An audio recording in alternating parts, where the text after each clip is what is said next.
Glória a Deus. A paz do Senhor, amada igreja. Damos graças a Deus pela oportunidade de estar aqui nesta noite, vislumbrando aqui uma juventude preparada para a glória. Trago uma saudação do meu esposo, o pastor Abidênego, para o pastor desta igreja, que são amigos, nossa família, muito agregada. Posso chamar? Desafio. É uma honra poder estar aqui. Para eu estar aqui nessa noite. Para todos os jovens, levanta a mão, só os jovens que amam Jesus Cristo. Enche o pulmão de ar e dá um grito pelo nome mais lindo da terra.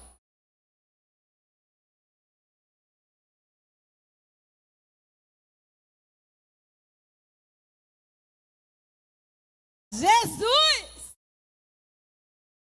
Glória a Deus. Olha, é o seguinte, nós estamos com um tema que coloca a gente de cabeça para baixo. Depois o Senhor nos levanta para algo extraordinário. Tudo que Deus vai fazer através da sua vida tem a ver com a obra plena de Jesus, tá certo? Então você vai vir comigo para as Escrituras Sagradas. E precisa amar as Escrituras. Quantas Bíblias nós temos aqui? Levanta aí as Bíblias, levanta, muito bem. A Bíblia tem que estar na sua mão, mas em primeiro lugar no seu coração.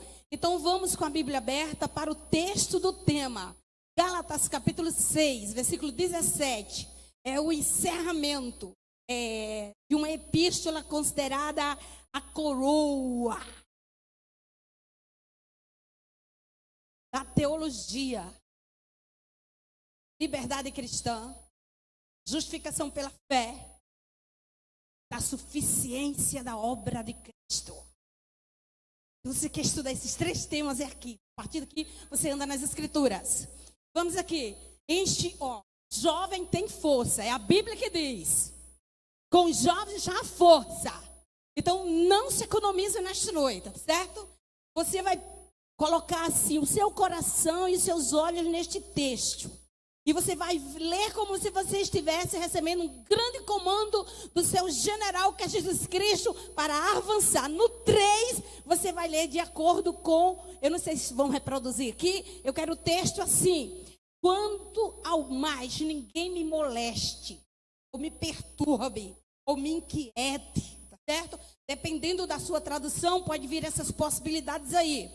Porque eu trago em meu corpo, eu carrego as marcas de Jesus. Então eu quero que você leia forte, forte, forte. No 3, vamos lá? 1, 2, 3.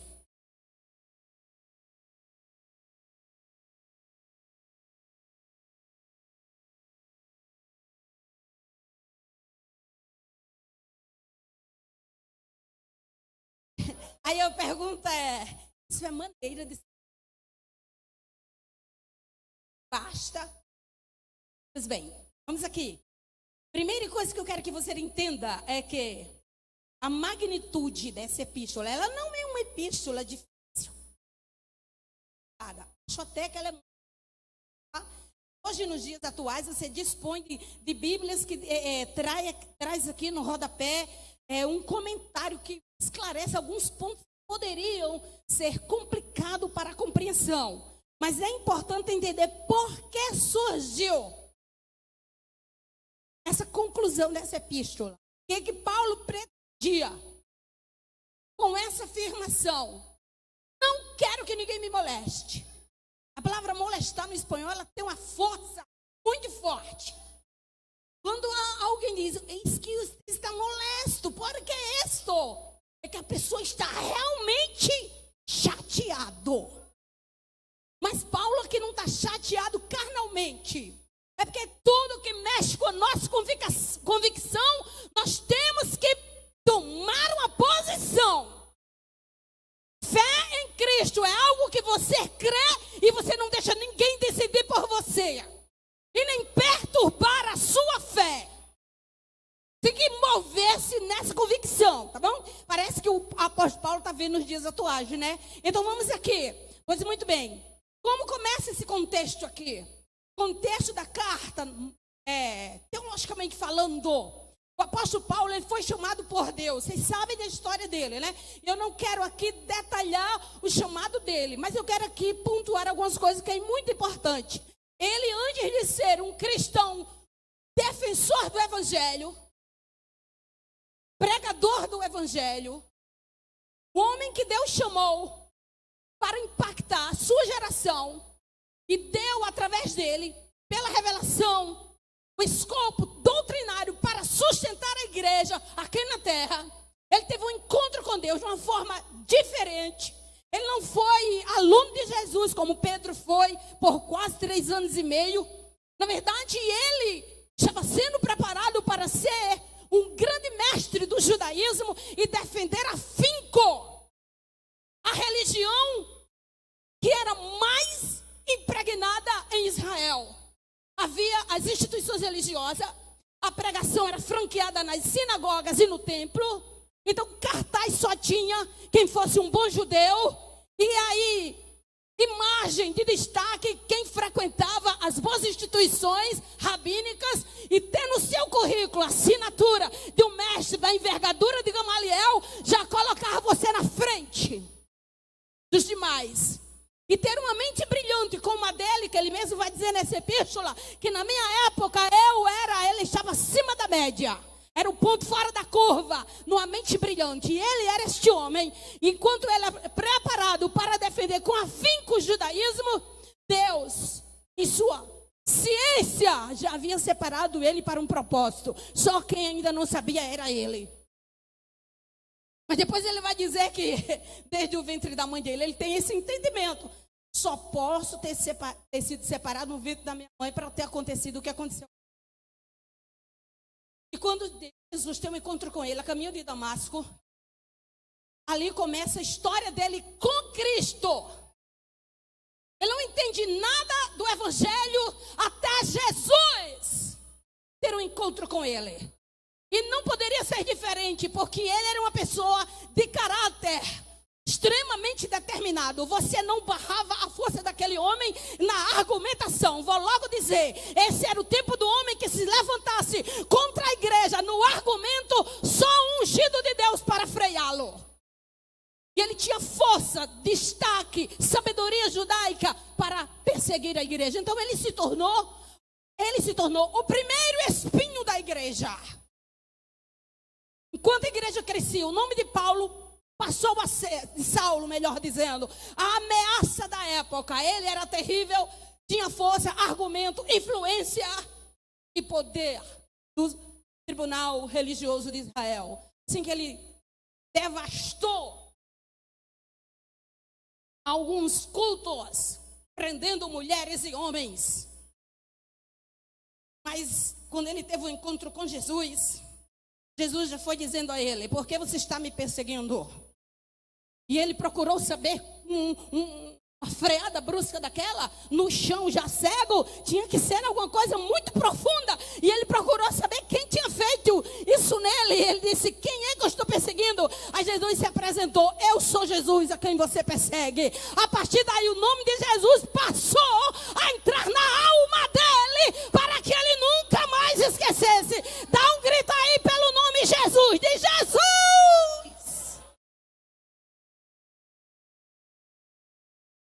Já não era mais Gamaliel, nem mais o sumo sacerdote, nem mesmo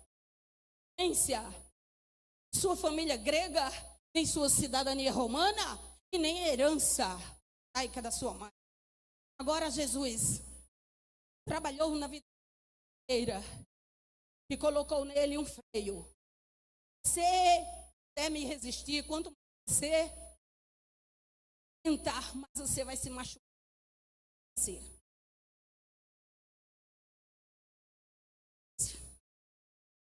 Porque para o homem precisa revelar a Deus, ele não precisa render-se a Deus. Ele tinha marcas no corpo dele. Ele era um judeu, praticante do judaísmo e ferrenho defensor do judaísmo. Assim que ele era circuncidado. Ele era um judeu autêntico. Por isso ele tinha argumento aqui para desconstruir esse ataque à igreja. Ele sabia o que estava dizendo. Jovem, eu estou falando para um segmento que está em ascensão. Diga comigo, sou eu. Sou eu. E quando eu liberar uma palavra profética, você diz, é para mim. Ai, alguém deveria estar aqui. Não é não. Deus sabe que os que ficaram em casa estão em casa, mas é para você mesmo. A palavra de Deus vai direto para o seu coração. Abre agora ou fecha. Agora é você e Deus, exclusivamente. Tudo pode acontecer ou nada pode acontecer. Se você trabalhar em unidade com Deus, provavelmente você diga que você tem a marca de Jesus, mas Ele coloque uma marca diferente hoje na sua história. Agora vamos aqui. Ele vai crescendo na fé. Isso leva aí uns mais de 15 anos.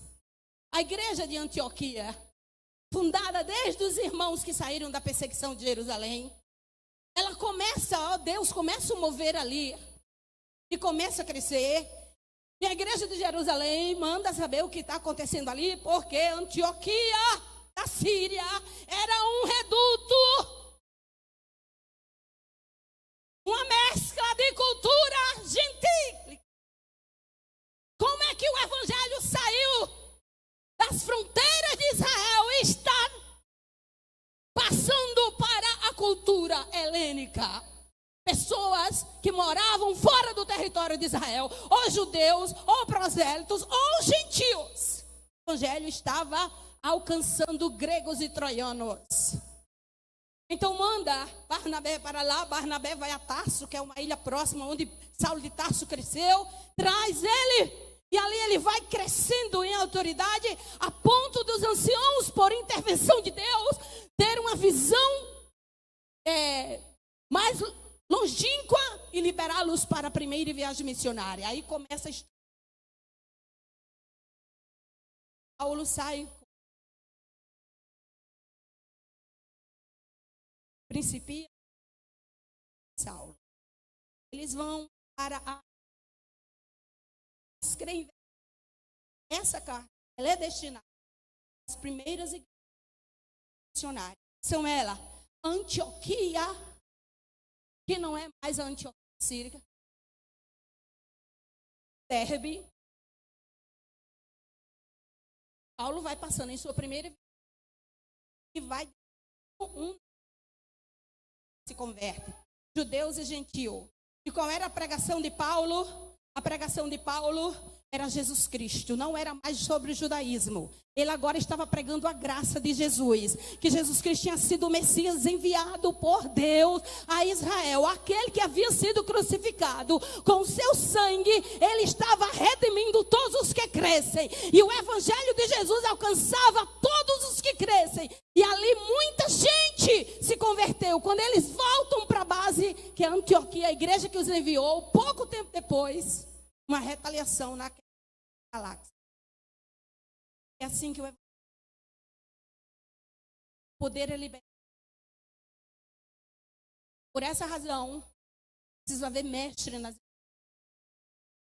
mestre, uma categoria que Deus levanta com uma sabedoria diferenciada.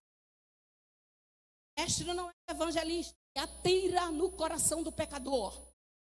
Mestre vem com a ciência de Deus para impedir os vírus e as bactérias daninas, a vida espiritual de uma igreja se prolifere.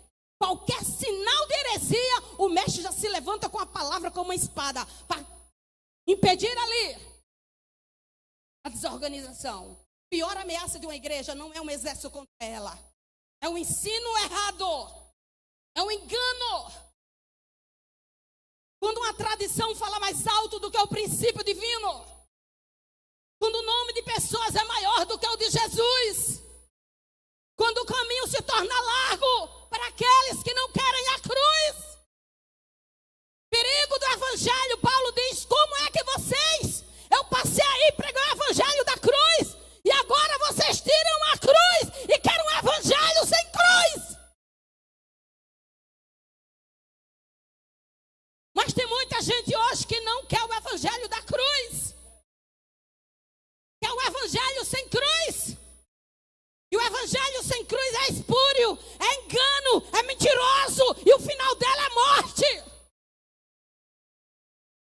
A vida está em Cristo e ele encarou a cruz como missão. Sem Cristo, sem sua morte, sem sua ressurreição, não há futuro, não há perdão, não há glória, não há salvação, não há batismo.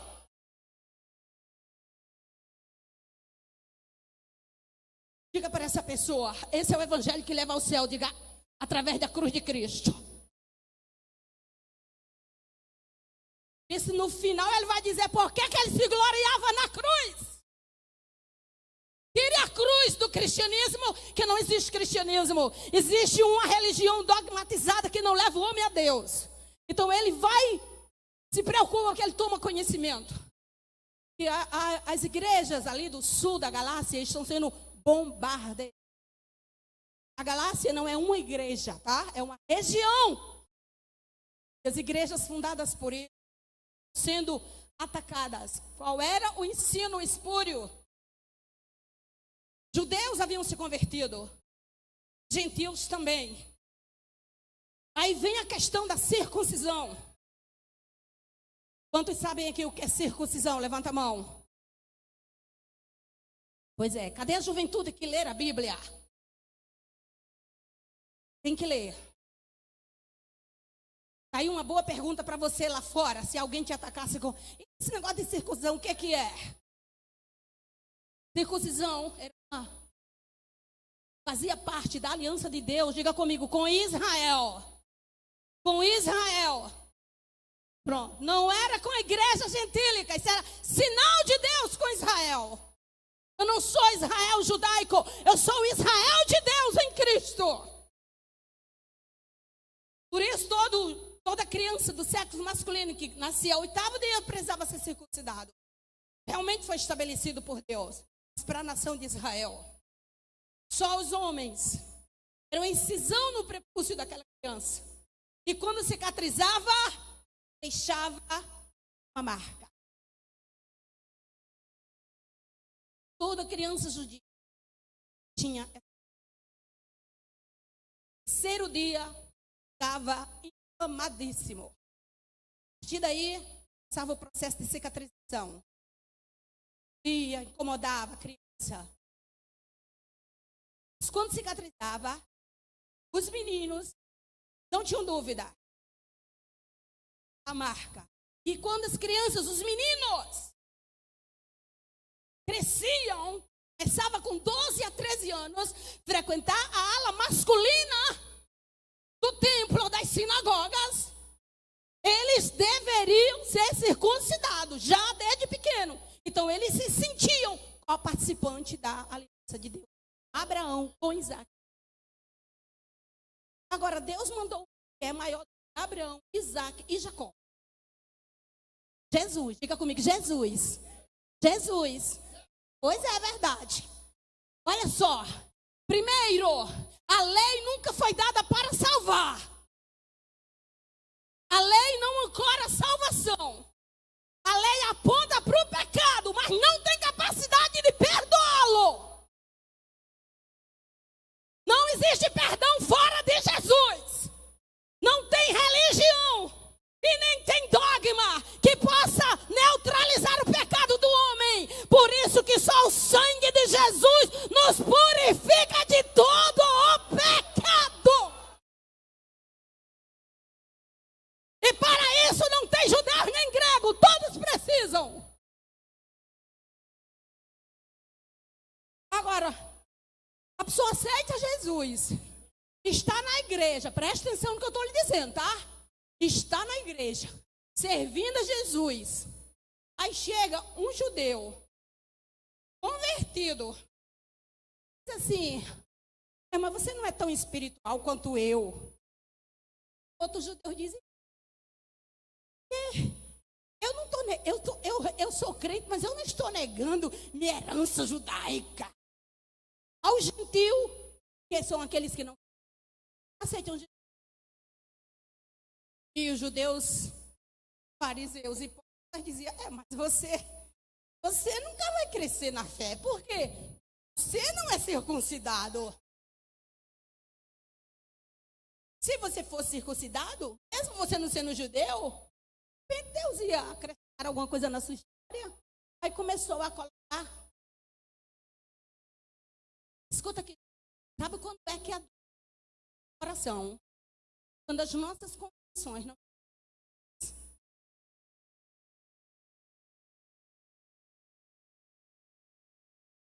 Se tiver a justiça, vai bater outra pedra. Isso aqui está em Cristo. Procura outro território. Mas começou quando gera dúvida. Abre-se um espaço para se aceitar. Aí eu vou entrar na questão aqui. Se você não entende isso direito, nós estamos cheios de pessoas hoje que se levantam para. Tem muita gente pregando nas redes sociais, sem ser crente, sem conhecer nada da Bíblia. Mas tem milhões que se tornou uma voz. É ótimo para ler a Bíblia, esse tipo de pecador. Tem aqueles pastores que não estão mais nem pastoreando uma igreja física. Ele é pastor da igreja virtual. Mas aqui, a igreja, existe outra.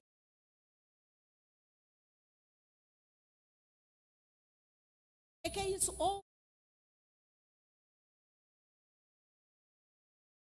Aqui significa que é quando se acrescenta ou se retira. Então ele vai começar a falar sobre a verdade. Tem algum prisioneiro? Sentem.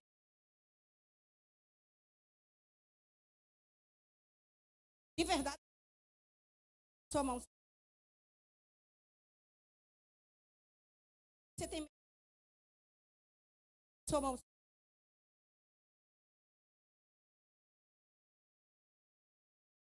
Primeira coisa, só tem Jesus. Jesus disse: se pois libertar verdadeiramente, qualquer religião acrescenta. Bíblia é inspirada. Se acrescenta uma revelação além da Bíblia. Prisão. Ah, mas tudo bem, eu aceito a Bíblia como a de Deus, mas fulano de tal teve um sonho. É prisão. Não existe sonho, revelação, nem nome, nem filosofia que esteja em compatibilidade com a Bíblia. Levanta a Bíblia aqui. Quantas Bíblias tem aqui? Levanta. Grita comigo: esta é a minha Bíblia. Eu creio em tudo que ela diz que eu sou, em tudo que ela diz que eu tenho.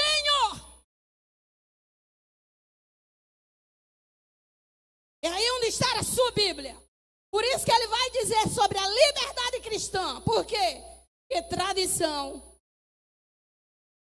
filosofia, fábula aprisiona. E judaísmo, ele vai tratar aqui com herança que aprisiona. Então ele começa a mostrar liberdade no que se refere à separação do cristianismo da escravidão do judaísmo. Cristianismo, diga comigo, é Jesus, é Cristo, só Ele e só Ele. Como é que eu tenho acesso a esse cristianismo? Então eu tenho que ser bonzinho, irmã Samira. Eu tenho que ter um pai que seja o meu amigo. Eu tenho que ter uma referência na minha casa. Eu tenho que viver num país livre. Como eu tenho acesso? Eu tenho que impressionar Deus com as minhas obras. É isso que Paulo vai desconstruir aqui. Acesso a esse cristianismo é justificação pela fé. Eu não mereço. Você não merece. Não éramos para estar aqui. E não vai pensar de lá para cá que eu sou mais santa do que você. Eu sou mais velha do que você. É outra coisa. E talvez tenha um grau maior experiência. Pela minha vivência, quase 40 anos de evangelho. Mas todos os dias a minha fé era desafiada. melhor do que o mundo. Então Paulo, ele vai defender a doutrina da justificação pela fé, que basicamente inspirou as bases da reforma. Quem lhe justifica? Justificação é um termo forense. Um juiz tem que justificar diante do advogado. Se libera, se absolve ou se condena as pessoas pela prática do pecado. Coloca em todas as religiões juntas, que Deus lá de cima olha e diz: não é religião que salva. Todos estão em pecado, assim todos merecem a morte.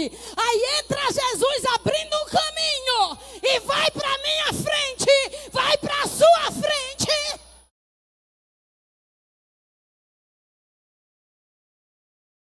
Aí ele vê o que eu assisto, os sites que alimenta a minha carne, que destrói meu emocional.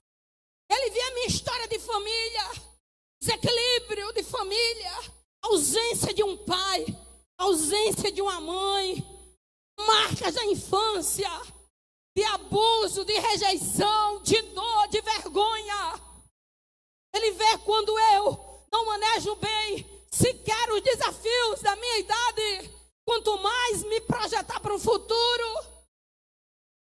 Mas então, quando eu, com raiva da vida, tento me mutilar, ou me drogar, ou me rebelar, ou ir para frente de um movimento querendo me autoafirmar, num desespero de morte, ele vê toda essa crise e entra na minha frente e diz para o pai: eu defendo, sou o advogado dele.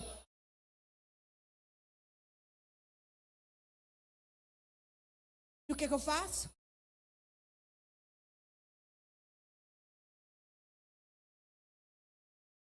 Eu creio e eu preciso dele.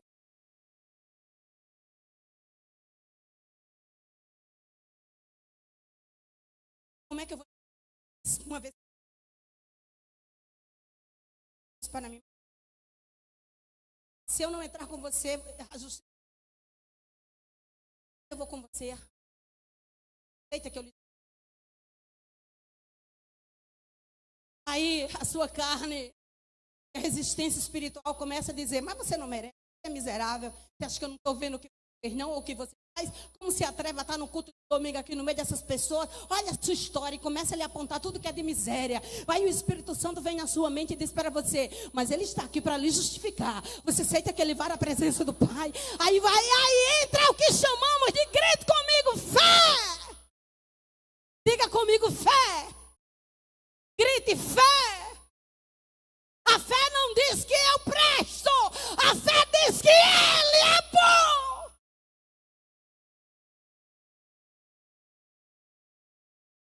A fé não aponta para mim. Ela aponta para o que ele é e o que ele faz. Aí eu digo: eu quero. Aceito. Estou justificando. Aí agora, ele, já que você é filho, você vai ser coerente. Já que você é coerdeiro, então você já começa aqui na terra a administrar a herança do Pai. Porque tudo que vem a partir daí são os benefícios da morte e da ressurreição de Jesus. Ele abre porta, ele cura, ele restaura, ele supre, ele consola, ele levanta, ele liberta. Tudo isso depois que a gente crê. Aí vem um ensinamento. Querer dizer que eu só conseguirei isso pelos meus méritos, isso aí é altamente condenável diante de Deus. É tirar o mérito da cruz. E Deus não aceita. Esse tipo de evangelho é maldito. A palavra anátema significa separado para destruição. Anátema. Não pode ser nem que um anjo venha do céu pregando. Outro que não seja este que eu vos anuncio. Paulo disse: pode condenar, não serve. Ele não está falando nem de um demônio. Está falando de um anjo. Então diga comigo: Eu sou livre em Cristo e fui justificado pela fé. Pronto. A cruz era minha, mas ele foi em meu lugar e morreu a minha morte para que eu tivesse vida. Então não vale se mutilar, porque ele já fez isso por você. A partir daí, Paulo vai chegar lá nas marcas. O que ele vai falar? A suficiência da obra de Cristo. Jovem, escute aqui. Sabe o que é suficiência? É pleno. Pleno. Diga comigo, pleno. Pronto. Agora eu vou falar aqui na linguagem que vocês entendem. Preste bem atenção. Primeiro você entende a mensagem. Depois a ação do Espírito é poderosa no seu coração. Suficiência. Você não pode fazer nada e nem pode. Não há nada que você possa fazer para ser salvo. Nada. Ninguém.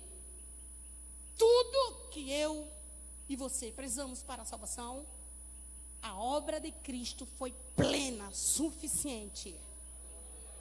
Plena, plena, plena, plena. A salvação não teve o envolvimento do homem, porque o homem estava em seus delitos de pecado, morto espiritualmente. E alguém morto espiritualmente não pode fazer parte de um processo. Pela morte de Jesus, aí o homem morto, ele é vivificado quando responde à fé da salvação. Por isso que nós somos salvos pela fé. É um dom de Deus e não é por obras. É pela morte expiatória de Jesus. Então a obra de Cristo é perfeita. A partir daí você não pode deixar que ninguém ponha dúvida no seu coração. Irmã Samiri, se eu for tentado, claro que você vai ser tentado. Não pense em chegar no céu sem passar, sem que de vez em quando no seu deserto ou no seu jardim a serpente não entre. Ela vai entrar sempre. Quanto mais for jardim, mais aliança, mas de vez em quando o tentador vai chegar para lhe dar propostas. Mas eu digo a você que um jovem pode ser crente e ser fiel a Deus. Eu não aceitei Jesus com 30 anos. Aliás, eu aceitei antes de ir para a universidade. Eu não vim de um lar crente, eu vim de um lar perturbado. Num pai que traía minha mãe todos os finais de semana e bebia. Eu vim de um lar onde meu emocional, aos 17 anos, estava destruído. Eu não sei se por aí, quem está assistindo ou quem está aqui, pode se identificar com essa realidade. Mas essa foi a minha história. Referência de pai, não tive. Um pai que fez muita vergonha para a família e trouxe muita dor para os filhos e para minha mãe. Mas o meu passado não determina o meu presente nem meu futuro. E eu não vou me esconder atrás dos traumas para dizer que eu sou miserável porque eu tive um pai ou uma mãe que me machucou. Não existe isso. Cristo é o Cristo que vai no meu passado, trabalha no meu presente e me mostra um futuro. Agarra! Nunca, nunca, nunca permita ser boicotado pelo seu passado. E quando o diabo mostrar 10 razões pelas quais você nunca vai progredir apontando o seu passado, leve ele para a cruz. Olha ali para a cruz. Eu tenho esperança. A suficiência na obra de Cristo. A primeira coisa que o Espírito Santo trabalhou para mim, na minha vida. Samira, sua história começa agora. Vou fazer sua história funcionar a partir de agora. Vou tratar com o seu emocional, com as suas imagens, com os seus gatilhos e com suas memórias. E vou construir novas memórias para você. Porque não há prisão, há liberdade. Levanta a mão comigo e recebe essa palavra agora. Não existe prisão em Cristo. Existe liberdade. Receba a libertação nesta noite em nome de Jesus. Quando eu entendo que a obra de Cristo ela é suficiente, aí há uma ação do Espírito Santo na minha vida. Qual é a ação? E ele termina mostrando: a santificação não resulta no meu esforço. Não é um esforço da minha carne. Eu não posso me auto-santificar. Eu não tenho essa força, homem nenhum tem.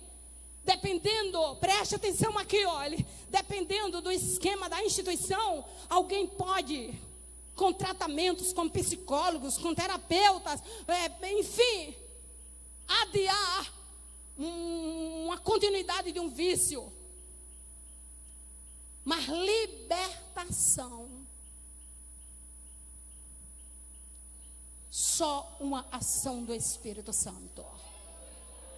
Por isso que Paulo vai falar, essa igreja que precisava crescer em Jesus e passar para o nível. Vocês precisam andar no Espírito. 5:16 dessa epístola. Há um novo andar, há uma nova história. Deus está criando uma nova história. Ande no Espírito. Sabe aquela expressão: já não vivo eu, mas Cristo vive em mim? Quantos conhecem esse versículo?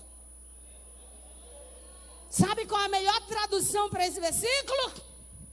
Já não vivo eu, mas Cristo me vive.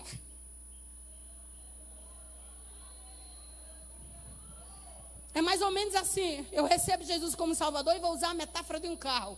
A minha vida é como se fosse um veículo. E na hora que eu aceito Jesus como Salvador, ele diz assim: vai para o banco do piloto que eu vou guiar aqui a sua história.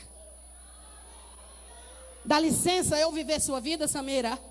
Viver a minha vida, pois é, porque eu quero lhe dar vida, eu quero viver sua vida. Você me permita, se eu viver a sua vida, você vai ver o que eu vou fazer na terra através da sua vida. Alguém sempre vai dizer: irmã Samira, irmão fulano, irmão ciclano. É não. É Cristo nele que a esperança da glória vai resplandecendo em uma nova vida. Viva, ande no Espírito. E aí ele diz em 5:22 que o Espírito vai produzir a imagem de Deus na sua vida. É o fruto. E quando o fruto é manifesto na sua vida, aí vem, o mundo vai ver quem? É o viver no Espírito. Você vai se parecer mais com... Vai aparecer mais o seu divino do que a sua imagem humana. E você tem hora assim que vai estudando a vida de Jesus, você não sabe. Ele era 100% Deus e 100% homem. Quem mais você ama? Se é a humanidade dele ou se é a divindade dele? Porque tudo era muito lindo e tudo nos confrontava muito. E Cristo sabe que nós não somos perfeitos. E ninguém está falando sobre isso. Mas está falando de experiências de crescimento. Eu lamento dizer para você, jovem, que o tempo que você está vivendo é muito mais desafiador do que o tempo que eu vivi. Eu não queria dizer isso, mas eu tenho que ser honesta com você. À medida que vai se aproximando a volta de Jesus, a terra vai sendo contaminada com as bases do governo mundial. E por tudo que é lugar, vai minando. Vai tomando a ciência, vai tomando a literatura, vai tomando as informações, vai tomando as instituições acadêmicas e a mente, as filosofias, e vai desafiando. Tem hora que você não sabe se é o homem ou se é o próprio diabo que está falando. Na terra, o discurso é para destruir a igreja e a fé. Mas Deus dá conta. Onde o diabo for mais diabo, Deus é mais Deus. Deus dá conta. Ele vai dar conta na sua vida. na sua geração haverá um derramamento maior do que na minha. Vai ser compatível maior. Deus não perde em questão. E não está de braços cruzados para os dias finais. Há um levante nos 4 cantos. Mas o céu, a porta está aberta. O Espírito que batiza ainda é o mesmo, que dá capacidade para interpretar a Bíblia e a argumentação é o mesmo. E hoje aqui neste lugar haverá uma porção tremenda do Espírito Santo na vida dos jovens que vieram aqui buscar Deus para ter marcas profundas. Marca, vamos falar agora de marca. Não tem tempo para terminar, então vá ouvindo aí e vá digerindo pelo Espírito. Muito bem, Paulo já começa dizendo assim: eu não me glorio em marcas que me remete a tradições, mas não me vincula à obra da cruz. Se eu tiver que me gloriar, eu me glorio. Aí botou a cruz no meio. Na cruz de Cristo. E ele mandou essa carta. Essas cartas eram lidas nas igrejas ali da galáxia todinha de uma vez, para que eles entendessem. Quando a palavra cruz era mencionada como sinônimo de glória, ela vinha na contramão da cultura. Porque cruz, que alguém acha que a vergonha da cruz foi herança dos persas, que foi assimilado pelos gregos e usado pelos romanos para a execução de criminosos, principalmente das pessoas que se insurgiam contra o sistema. Assim que, na época em que Jesus morreu na cruz, a palavra cruz não era mencionada nos ambientes da elite romana. Vocês sabiam disso? Quando eles se juntavam para fazer as festanças deles, contar as glórias da conquista de Roma, a palavra cruz não era nem mencionada, porque era uma vergonha. Cidadão romano não poderia ser executado de uma cruz, que era muita vergonha. Então, sinônimo de vergonha, Paulo tomou para si, porque se o meu Cristo morreu na cruz, então eu vou me gloriar naquilo que foi vergonha para o mundo. E não em marcas que não me remetem redenção e perdão. Aí vou entrar na palavra marca no grego, que significa. E a igreja que estava ouvindo Paulo estava dizendo: como que esse maluco está dizendo que se gloria na cruz? E cruz é sinônimo de glória? Cruz é sinônimo de vergonha? Quem vai se gloriar em cruz? Mas ele sabia o que estava dizendo. O seu Senhor, aquele que teve um encontro com ele, foi o homem que morreu na cruz do meio. Não, morreu como malfeitor, mas era um rei. Ressuscitou ao 3º dia, apareceu a ele e levou até o 3º céu e mostrou como é a coisa lá em cima. E quando ele desceu, ele já desceu sabendo que estava disposto a ir até as últimas consequências. Marca!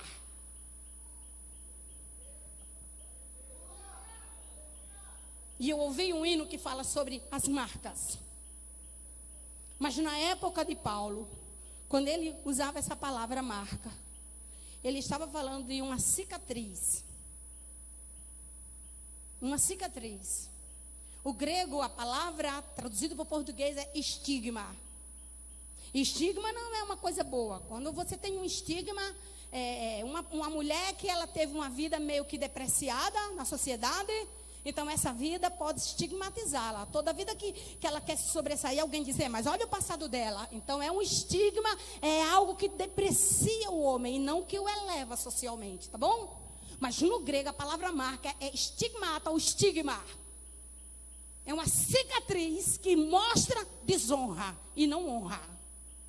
E Paulo está falando aqui 2 formas, ele diz: eu trago, eu carrego.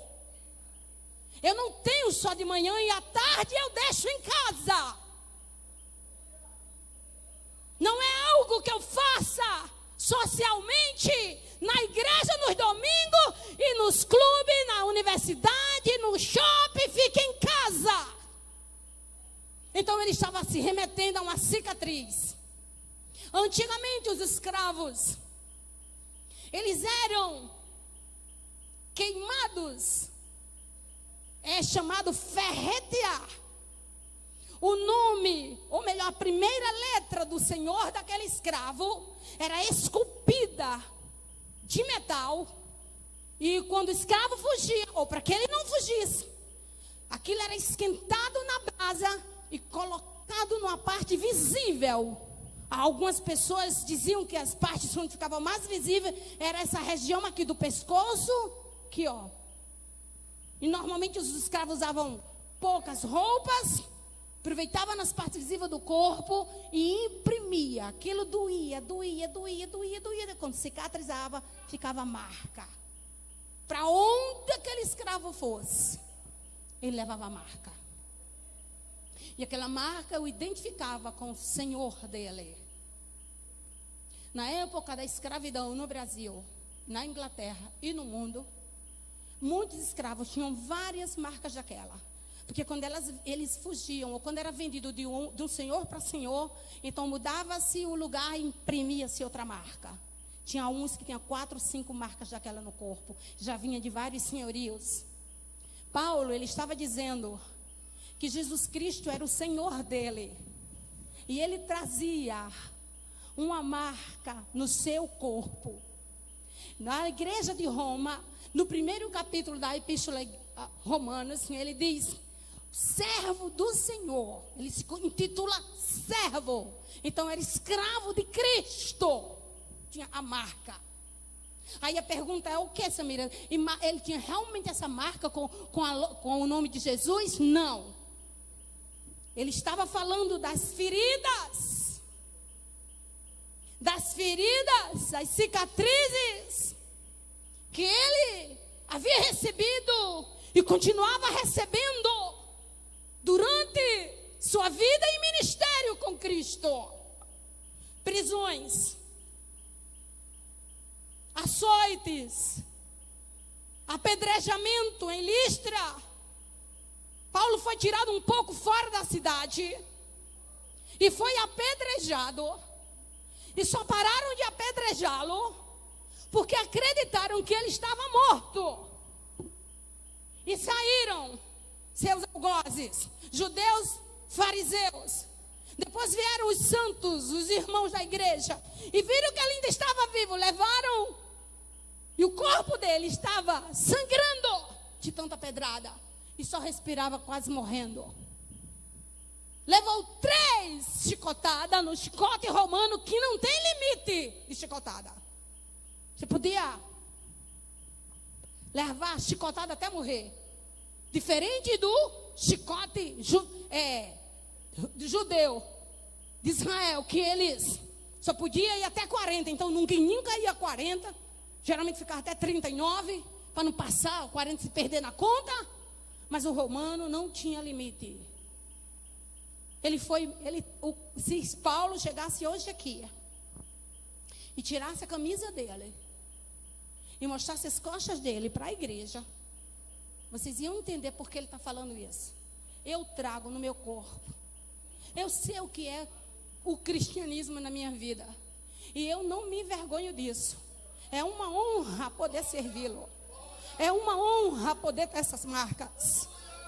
O meu Cristo saiu da cruz com as mãos e os pés marcados. E nem o crente vai chegar no céu sem as marcas.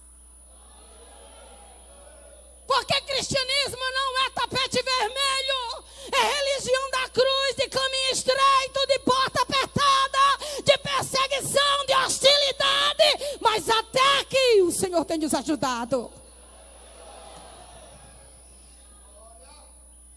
Não recuo 1 milímetro da minha fé e da verdade para satisfazer a homens. Ele diz exatamente que eu não fui chamado para agradar homens. Cristianismo é uma religião que quando você recebe Jesus, não não quer, sai amigo, sai fulano, sai ciclano, mas eu não posso negociar a minha fé. Tem muita gente que vai para o inferno porque tentou agradar mais homens do que Deus. E cristianismo, você não tem essa prerrogativa. Por isso, as marcas têm que sair. Agora, não é só marcas físicas. E as marcas emocionais. E aquelas que você chora sozinho. Ele diz que sofreu uma angústia tão grande que quase morre. De opressão pelos falsos irmãos que se levantaram dentro da igreja contra ele. Esse homem foi batizado, o que chamamos de batismo de dor. Ele tinha autoridade para falar.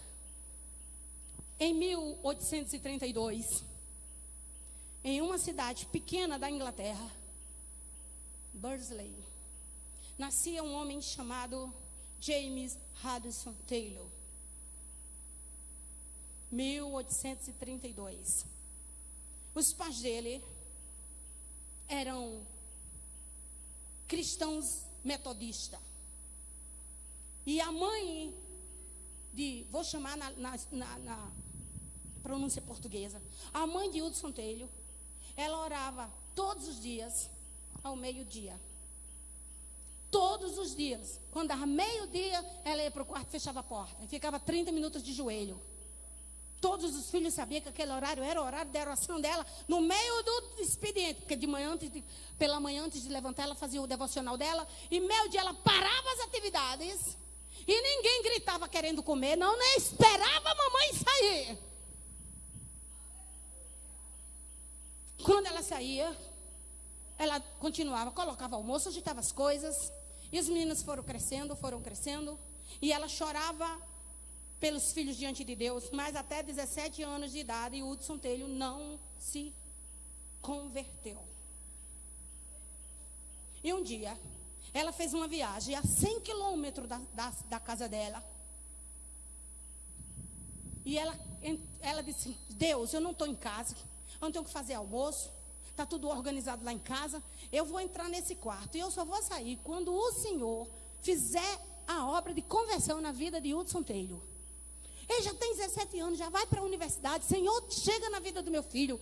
Ela fechou a porta do quarto, botou o joelho no chão e começou a orar pela conversão do filho dele, do filho dela. Os amigos diziam, Hudson, você tem que ler a Bíblia. Hudson, você precisa estudar a Bíblia. O seu pai é um sacerdote metodista e você é um rapaz. Ele disse, não, eu não estou preparada ainda não. Mas aí, quando ela estava nessa batalha espiritual lá na casa dela, ele disse que a 100 quilômetros de distância, começou a dar uma inquietação nele. Aí ele entrou na biblioteca do pai dele. Aí viu uma obra lá chamada Obra Consumada.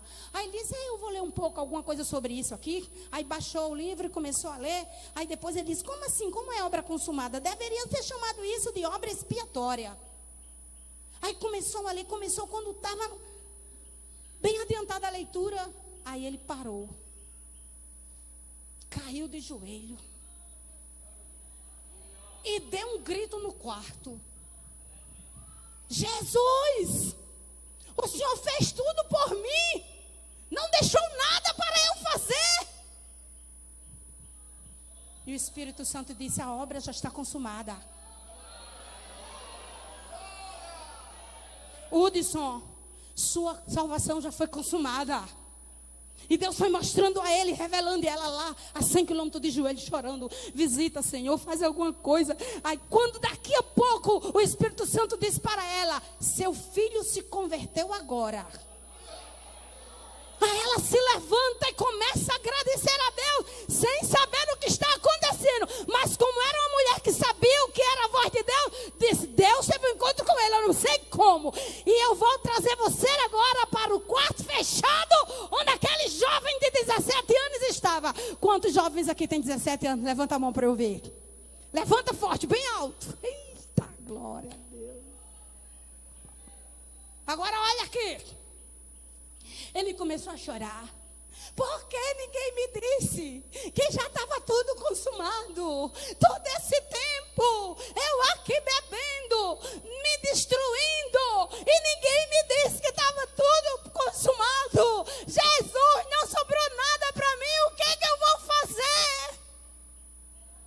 Aí o Espírito Santo disse: nada, Hudson Taylor, você só tem que receber a salvação.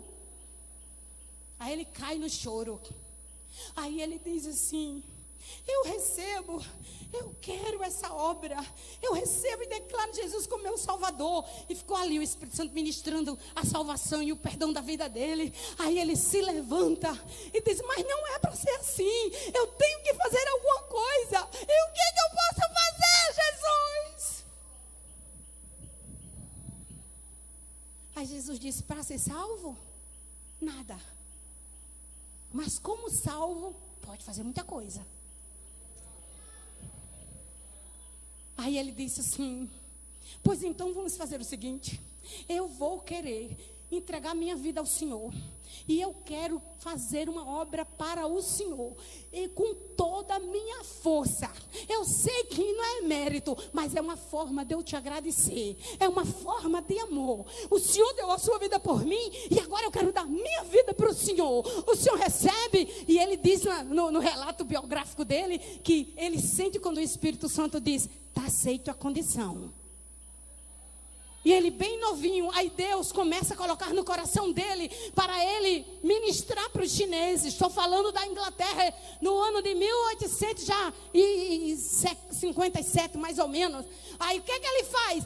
Para ir pregar para a China, foi se matricular na Universidade de Medicina. Fez medicina, depois fez cirurgia, e com 21 anos chegou para a noiva dele e disse para a noiva: eu poderia deixar você esperando por mim, mas eu não acho justo. E nem acho justo ele casar com você e levar você para a China, porque eu não sei o que me aguarda lá. Mas eu estou liberando você do nosso noivado. Lamento dizer para você que eu vou para a China e não tenho data para voltar. E ele foi para a China. Haviam 13 estados da China que nunca o evangelho entrou. Ele não ficou em nenhuma das cidades grandes da China. Ele desembarca em Xangai, mas o alvo dele era o interior da China. Por isso que Hudson Taylor é considerado o pai das missões da China. Quando ele foi estudar sobre a cultura, e quando ele ouviu o missionário da China, ele disse: você quer ir para a China? Para o interior da China? Lá só tem pobreza e miséria. Olhe para a sua condição social. Você está fazendo medicina. Você quer dormir no chão? Quer comer pela manhã e dormir sem jantar? Ele disse: eu não sei o que é que eu vou enfrentar, mas Deus está me chamando para lá. Ele chegou em casa naquele dia e disse: a partir de hoje eu não durmo mais na cama, eu vou dormir. Forrou o chão e começou a dormir no chão. E alguém dizia: o que é isso? Ele disse: estou me adaptando a uma vida sem luxo, porque eu vou para a China como missionário, e quando eu chegar lá eu não quero mais me frustrar. Dormiu vários dias e meses no chão da casa dele, se preparando. Começou a fazer a dieta da escassez. Não é dieta que você tira o alimento porque você quer emagrecer, é dieta porque não tem o que comer. Então, como a casa dele tinha fartura, ele escolhia a refeição que ele não ia comer. Não posso comer. Não posso comer 3 refeições, porque lá eu não sei se eu vou passar o dia comendo 3 refeições. E ele começou a ser marcado antes de chegar na China. A missão que mandou o Hudson Taylor para a China, médico novo, desembarcou em Xangai com 21 anos. A missão disse: eu vou lhe enviar, mas eu quero lhe dizer que os nossos recursos são bem pequenos. Ele disse: mas o Deus que me manda cuida de mim. Eu vou. E foi trabalhar. Trabalhava, foi para um hospital lá do interior. E haja cuidar de gente para entender o idioma chinês. Não é fácil não, viu? E ele orando, Deus me ajuda. E Deus foi começando a abrir o ouvido dele e dando condição, porque Deus é assim. Quando ele chama, ele vai capacitando, não é verdade? E quando a gente se submete, depois de 4 anos, ele conheceu uma missionária lá na China, casou. Desse casamento, teve 8 filhos. Com menos de 12 anos de casamento, morre 2 filhos com cólera e a esposa. Desse primeiro casamento, os 5 filhos dele morrem. Tudo com cólera. Ele sendo médico. Mas quanto mais morria, quanto mais sofria, mais os pontos de congregação iam se abrindo. E o sul da China ia tendo o mover do Espírito Santo. E Deus começou a mandar missionários de vários lugares. Porque estava pegando fogo no sul da China. De chinesinho falando o chinês e falando o nome de Jesus. Você quer saber de uma marca que ficou na vida dele? Com 6 anos, quando ele volta à Inglaterra, ele volta viúvo, tendo sepultado 3 filhos, cansado, doente, sem dinheiro. E quando ele desembarca, ele sofre uma queda que afeta a coluna dele. E ele fica debruçado na cama, porque ele não pode ficar assim. Ele tem que ficar assim, porque essa parte aqui está inflamada. E ele fica quase mais de um mês assim debruçado. Mas quando alguém disse: agora a obra vai parar, porque você está doente, não pode ficar nem de bruço. Ele disse: eu estou aqui nessa cama, mas Deus não está. Traga um mapa da China e coloca aqui na minha frente. E dali doente, levantava a cabeça e todo dia ia cobrindo os lugares que precisava do mover do Espírito Santo.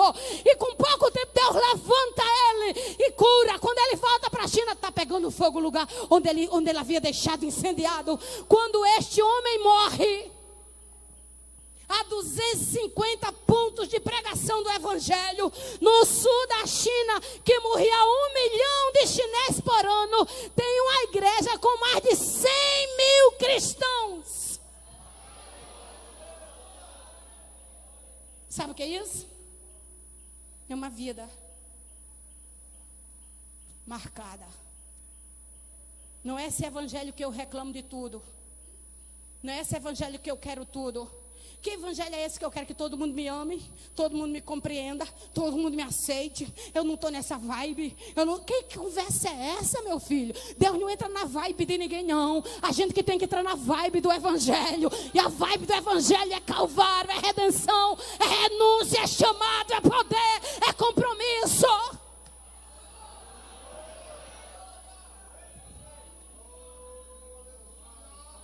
Para que você quer viver? Que é a marca de Jesus na sua vida? Algumas pessoas já são marcadas para a vida. Aqui tem teclado? Tem? Meu filho, vai para esse teclado. Quando eu conto uma história, você vai se preparando para fazer uma entrega hoje a Jesus.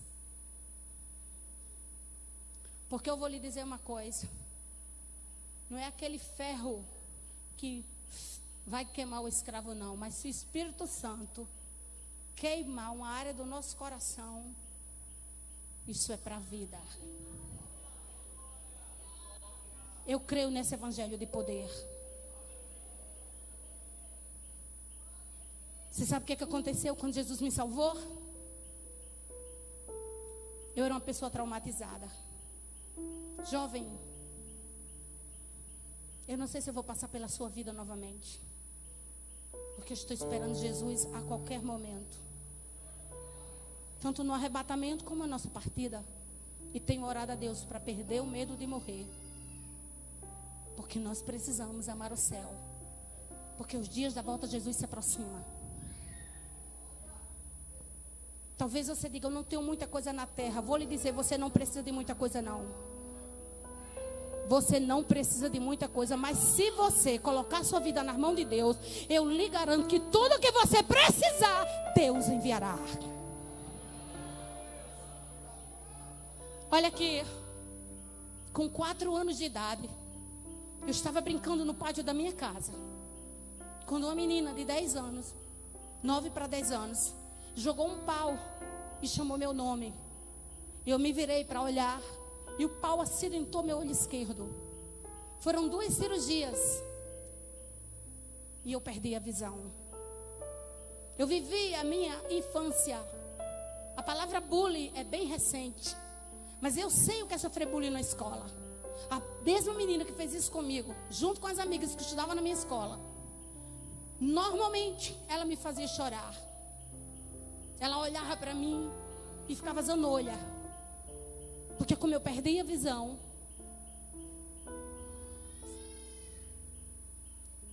a parte estética do meu olho também sofreu uma alteração.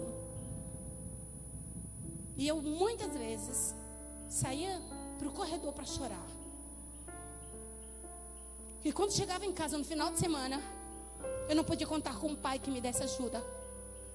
Porque ele estava muito mais oprimido do que eu. Essa foi a minha infância. E aí eu lhe pergunto, você acha que é fácil uma infância dessa? Além de eu não acreditar mais no meu potencial como pessoa, porque você sabe que a mulher, você que é mulher, você sabe que a mulher é muito ligada a esses detalhes. E uma coisa que acontece no teu rosto não tem como tu esconder. Eu usava um óculos bem grande. E eu não queria que ninguém me perguntasse o que é aquilo, porque eu saía correndo e deixava a pessoa falando sozinha, porque aquilo era uma prisão emocional para a minha vida. Eu cresci dentro dessa prisão. Isso é uma marca depreciador. Foi uma marca depreciadora na minha vida. Mas aos 19 anos, que eu já não acreditava em casamento pela figura do meu pai, tive a oportunidade de ouvir a pregação do Evangelho. E quando Jesus entrou na minha vida, eu tive a impressão de que eu estava morrendo afogada na dor emocional. E Ele não jogou uma boia. Ele estendeu a sua mão e me trouxe para o barco. Jesus na minha vida nunca teve nada a ver com religião. Ninguém nunca disse para eu amá-lo demais.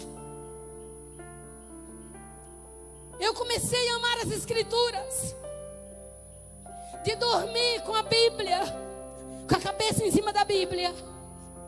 Eu entrei em loucura de amor por Ele. Ele se tornou a minha vida e a minha salvação, muito maior do que o meu respirar. E eu disse muitas vezes, eu quero te servir até o meu último respirar. A partir daí, Ele começou a trabalhar nas minhas cadeias. E numa manhã, numa madrugada de uma vigília, Ele usou um senhor e disse para mim, pôs a mão sobre a minha cabeça e disse: eu te levantarei na terra. Eu te dou a proeminência da minha palavra e andarei contigo na terra. Tu pregarás a minha palavra pelo grande plano que eu tenho contigo. Eu não entendi o que era aquilo, porque era muito grande para eu entender o que era. Mas o Espírito foi me trazendo para a realidade da palavra. E eu quero dizer para você, eu entrei em universidade, eu fiz curso, fiz pós, estudo, considero-me uma pessoa atualizada. Mas nada, nem fez cócega no meu coração. Nada desta terra faz cócega no meu coração. Eu não tenho inveja de quem é rico, de quem tem palácio, e não critico quem tem, nem aplaudo quem não tem.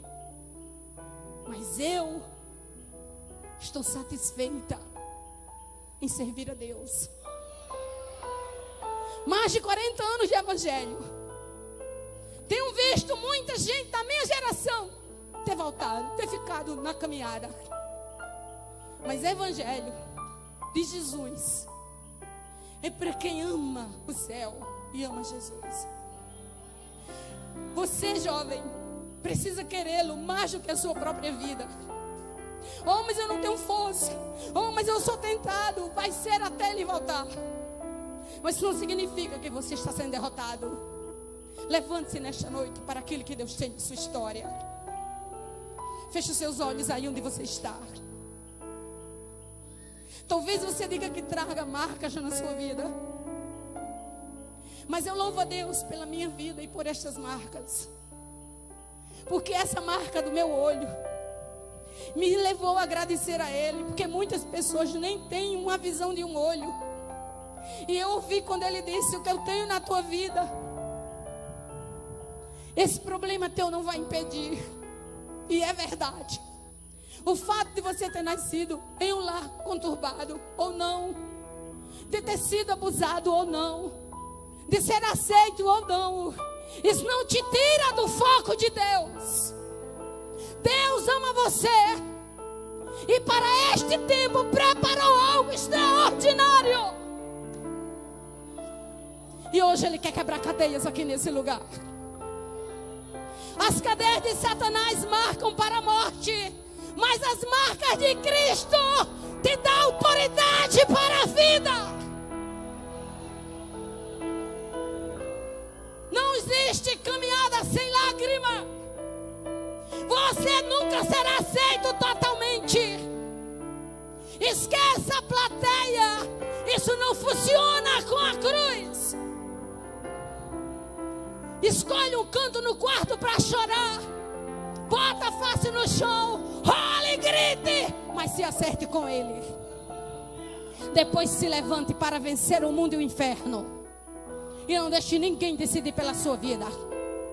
Fiquemos de pé em nome de Jesus.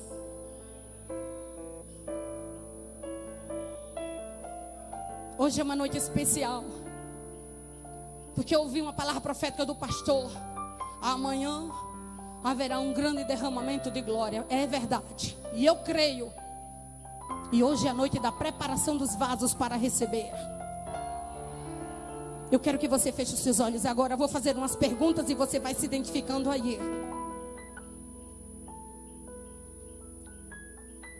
Este é o seu tempo. Está vendo esse celular que você leva? Ele tem que ter as marcas de Cristo. Está vendo as redes sociais que você frequenta? Essas redes precisam da marca de Cristo. Ou Jesus marca sua vida, ou você não pode avançar. Não é porque seu pai quer, nem o pastor. É pela sua história. Quantos nesta noite estão aqui que gostaria mais uma vez de entregar a sua vida nas mãos de Jesus? De repente você veio hoje, mas só Deus sabe como está a sua história. Olhe para essa pessoa que está na sua frente e segure a mão dela. E feche um círculo de 2 em 2. De 2 em 2. Isso, feche um círculo. Segure as duas mãos, segura nas mãos do próximo. Isso, assim, muito bem. O modelo desse círculo aí. Não é uma ala. É assim como você fez. Fecha o círculo de 2 em 2. Faça uma roda aí, segurando de 2 em 2. Isso. Se sobrar uma, você coloca, tá? Para não deixar de fora. Muito bem. Isso. Aí como o pastor está aqui, ó.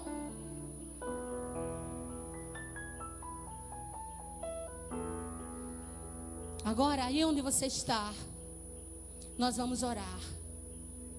Segure firme aí nessa mão. Segure. Nada nem ninguém pode permitir que você rompa esse círculo. De jeito nenhum. Se você é batizado aí onde você está, segure firme na mão dessa pessoa. Pergunta aí essa pessoa: você é batizado com o Espírito Santo? Faça essa pergunta para a pessoa que está segurando a sua mão. Você já é batizado com o Espírito Santo? Você é batizado com o Espírito Santo e com fogo? Você crê no poder do Espírito Santo sobre a sua vida? Você quer entregar a sua vida a Jesus? Vá fazendo essas perguntas. Você quer entregar a sua vida a Jesus?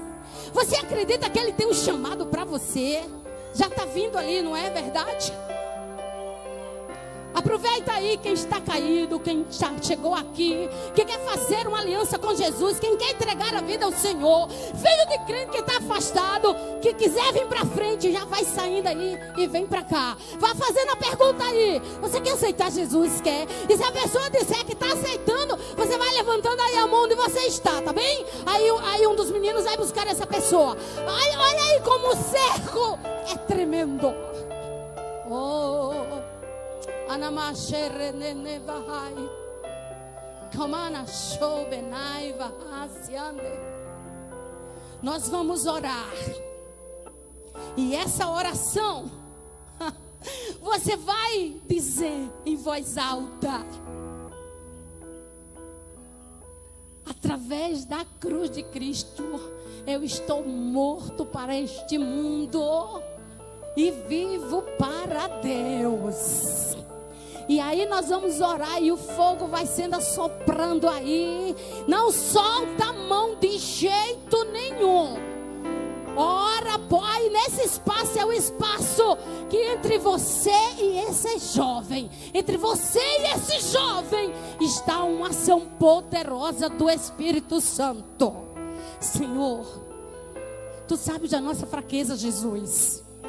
Tu sabes que nós somos falhos, mas nós queremos Te pedir perdão, Senhor. E queremos dizer para Ti que nós precisamos da Tua ajuda nesse século, Senhor, de crise.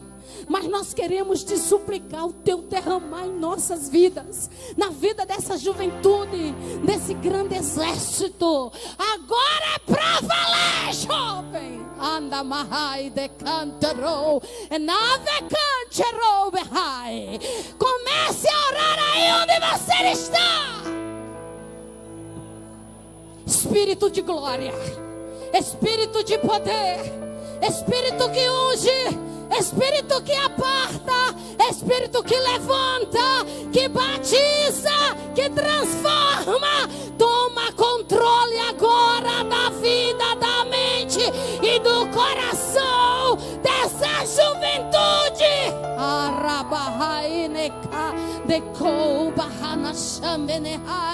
Enche, Jesus, renovando as forças, levantando para o Teu grande propósito.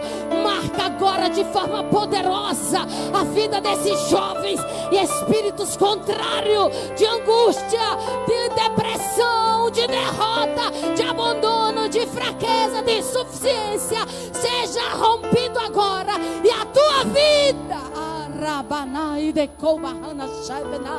seja derramada de forma poderosa nesta geração aqui presente. Vai tomando controle, Jesus. Vai renovando cada um que está aqui.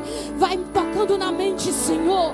Vai rompendo os gatilhos, Senhor. Vai criando memórias do céu. Vai fazendo com que a alma seja fortalecida, levantada pelo Teu poder. Que o rio do Teu Espírito Santo seja derramado nesses corações. Libera essas mentes, meu Deus, para aquilo que Tu tem, meu Pai. Começa, Jesus, uma obra que no término deste trabalho muitos jovens estejam completamente impactados pela Tua presença. Coloca a Tua marca poderosa.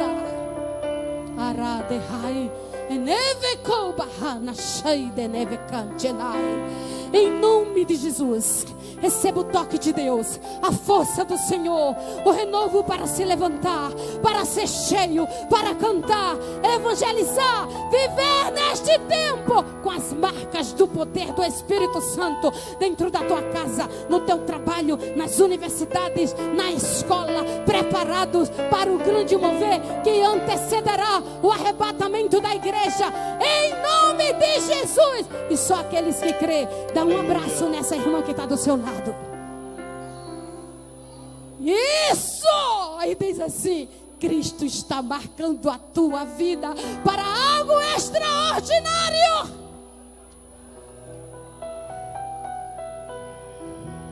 Eita Deus! Aleluia! Cadê a turma da adoração? Oh. Quando angelical trombeta neste mundo estrugir, meu nome ouvirei Jesus chamar, pois eu creio na promessa. É isso que Deus está fazendo na tua história. Quando ouvir Jesus meu nome proclamar. Glória, glória, aleluia. Deixa Deus te usar, te encher, te abençoar e te renovar. Jesus chamar. É a glória de Deus sobre a tua vida. É a bênção de Jesus sobre a tua história. Eu espero ouvir Jesus a me chamar. Quando o céu for enrolado e o sol não der mais luz, o meu nome ouvirei Jesus chamar. Aleluia!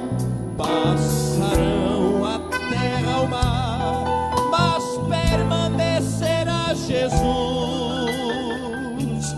que meu nome vai na glória pronunciar.